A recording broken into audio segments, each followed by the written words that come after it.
तुमच्या पण आयुष्यात जर असे लोक असतील तर वेळीच त्यांच्यापासून 4 हात लांब राहा, नाहीतर आयुष्य उद्ध्वस्तच झालं म्हणून समजा. आपण म्हणतो की जी व्यक्ती आपल्या आयुष्यामध्ये येते त्याच्यामागे काही ना काहीतरी कारण असतं. पण ते कारण चांगलंच असेल असं नाही. ऑफकोर्स काही लोकं आपल्या आयुष्यामध्ये ब्लेसिंग म्हणून येतात. पण काही लोकं असे असतात जे आपल्याला अडथळा निर्माण करणारे असतात. काही लोकं आपली ऊर्जा खेचण्यासाठी असतात.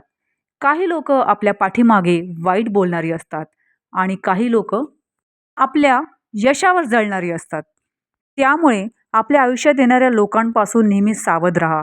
कोण कशी व्यक्ती आहे हे ओळखायला शिका. पण बऱ्याचदा आपल्याकडे ऑप्शन नसतो. कधी-कधी ती आपलं एखादं नातं असू शकतं किंवा मग आपल्या ऑफिसमध्ये आपल्यासोबत काम करणारा एखादा कलीग. अशा वेळेस फक्त एकच करा, ignore yourself from those people. अशा लोकांपासून दूर जाणे म्हणजे स्वार्थीपणा नाही, पण आपलं मानसिक संतुलन सांभाळणे एवढेच आहे.